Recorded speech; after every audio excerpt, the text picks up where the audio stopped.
To begin with, let me introduce myself. I'm Girish Chahane. I'm Director Art of the Skoda Prize, which in the 3 years of its existence has become the most prestigious and certainly is the largest art prize. To my left is Reena Saini Kalat, and to my right is Mansi Bhatt. At this point, I'd like to open it up to our 4 people sitting on their computers across India. Can I move to Rajiv? Samir! I'm horrible with names, I'm sorry. Finally, I got Kamayani to laugh at least. She's been frowning at the camera all through. Samir, sorry, buddy. Hi. How important is it to have text, to be able to explain your work through words? Is it necessary, or should the art be self-explanatory? I mean, I'm always been very confused about that. When people ask me about my work, I sort of blank out on this part, but I sort of pick up stories as each and every person has a separate experience with a painting. They tell you things, and you receive and you respond. So you pick up stories, and they become a painting, like a story of the painting itself. So for a person, I personally feel it's very difficult to uh, sort of put it into words about what you are making or what you made. How difficult or how easy is it for you people?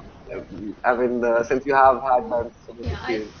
I think he's talking about readability, right? Yeah, he's Yeah. talking readability. So I think that if it's great if it's much more. I mean, every time you perform, it's much more written by different people, or in one or the other way, it's been expressed or interacted among writers or whoever, the critic or even the viewers. It always helps, but as far as expression goes, I think the work connects, like how any work of art connects to its own audience.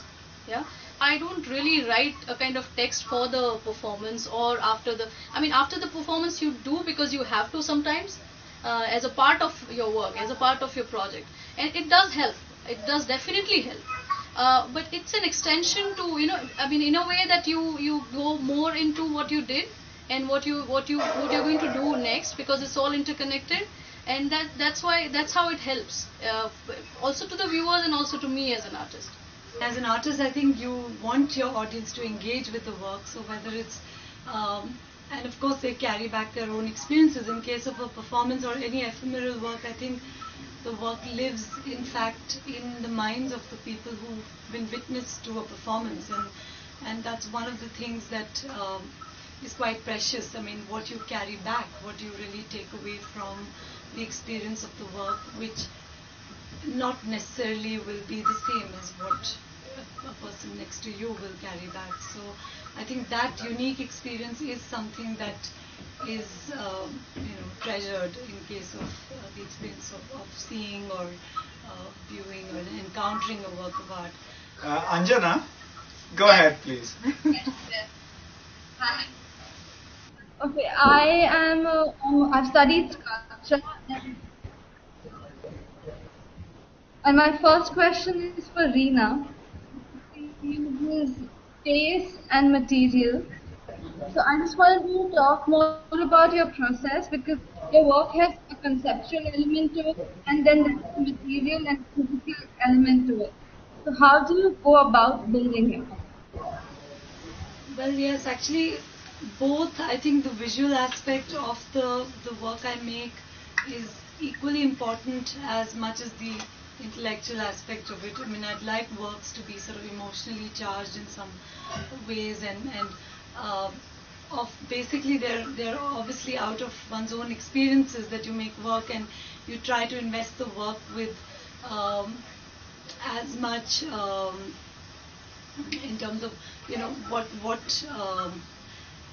in terms of processes. I would say that sometimes I have like an idea but doesn't get form for maybe even few years, where for a number of years I might be toying with how best it can be made. Even in case of the instances where I was speaking about, I've been making visits for a number of years now to a number of sites, but having had a lot of visual, photographic sort of data, it wasn't something that, I mean, information is not art, right? So you just collect a lot of data, you enjoy living with it, but it's not something that I wanted to present. And it took me a lot of time to think of how, because I was also looking at paintings from 19th century paintings on the same sites that I was visiting, and with all their inaccuracies, they were like sort of beautiful jewels that I was enjoying seeing. But to find the sort of, for both these to come together, to take form, meaning, and be something that is sort of emotionally charged, visually arresting, all of those qualities, it's always something you aspire for. You don't always know the results, and there's always uncertainty in the process. And there are many, many days when you just feel that you're not able to arrive. It's a constant struggle, and there are moments where you really feel fulfilled and satisfied with what you do. So, it is an ongoing process. Sometimes it takes years to finally arrive at something that you feel comes together meaningfully. It's a great answer, I think. Anjana, you also had a question for Mansi? Yes. Your performances, there's something that's done inside the studio with your photography crew, and there's something more spontaneous, live performances like the one you mentioned, where you buried yourself, or the one that you did at court, where you like crawled across the set path. Can you talk more about the differences that you experience or the similarities when you're doing performance in two different kinds of settings? Okay, when I started, is what you said, disguise. So there was a huge gap in between, as I felt, there was a vacuum between arriving from here to here, and then there is still again a part of disguise and self in the coach performance also, but in that because it's a kind of travel again from Coach Gully to the there's an abandoned Maqbara at the backside in same Kirki extension area. So as you said, it was a crawl, and along with the two army men, like the gun army men, and again the guns were real. I wanted them to be real, and that was during the Commonwealth time. So I don't really see that there is. I do something different in that, and I do something different here. It's about, as Reena said, sometimes you really don't get the things the way you present it, like the way you want to present it. It doesn't come across the time you're looking for, and then you do work, you keep on working, and sometimes you just come up with something you always looking for. Thanks a lot for those questions, Anjana. And our final participant in this Google Hangout is Kamani from Bombay itself. Go ahead, Kamani, if you can hear me. Hi, Irina, Girish, and Mansi. I'm not an artist. I'm a writer. My questions are more to do with the conceptual kind of foundation of the work. Reena, my question to you is, what I find very intriguing about your work is that, of course, you're dealing with lots of material, but the most insistent and persistent material that I find in your work is the usage of names and how you're using them and tweaking them according to the commitment and requirement of a particular work. Whether it's in Falling Fables, you've used missing persons, or in Kiosk, you've used names from different religious groups. So, in a sense, there's this desire to talk about history, and that's a very over-remembered kind of cultural product. And then on the other hand, you have all these names that no one knows, that are largely forgotten, very unremembered. So how do you think these two strains kind of interact and complicate each other? Well, the idea of thinking of an individual in this sort of vast ocean of humanity was something that, where an individual often gets reduced to an anonymous statistic. It was something that was, very sort of in my mind when I was making synonyms, where you're almost scrolling through hundreds and hundreds of names to find that one missing person. And it, like Mansi said, it's so much to do with chance. Accidentally I sort of was led to seeing these lists of names of people who had gone missing. So usually these are out of official records. In this case, they were police records. And it was through a friend who was looking for someone who had gone missing, and which is how I was sort of struck by how in this day and age, you slip out of the radar of communication, and to think of someone who's gone missing. But from there on, it was again a conscious effort to, think of, not really like, it was again finding some material that then I felt, called for making work. That in the case of Closet Quarries, there were names of masons. But in case of Folic Fables, I did this large pillar. Again, when you speak of history, there's like there is a sense of incompleteness when you enter these ruins and your own relationship to these sites. They're sort of, places that are so sort of charged that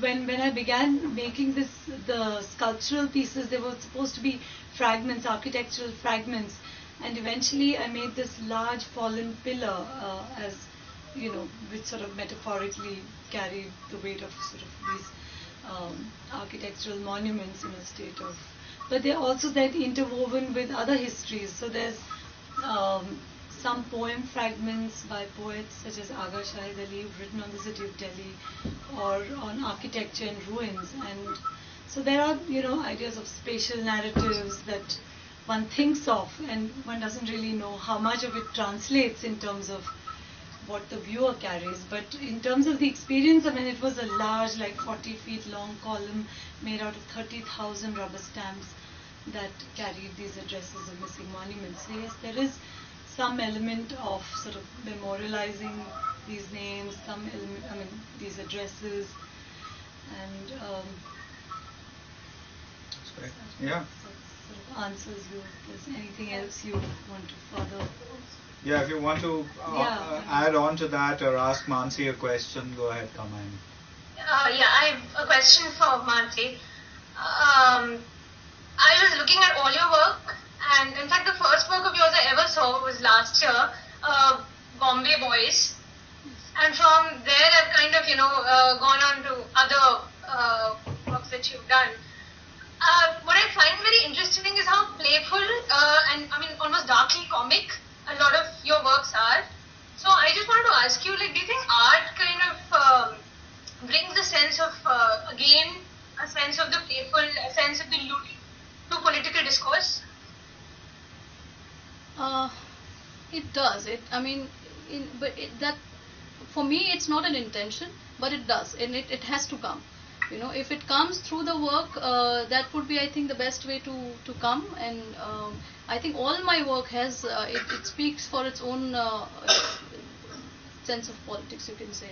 So it does come with, I think, all of us who produce something in today's time, it comes. It's a part of, whether you say it or not, but it's a part of the work.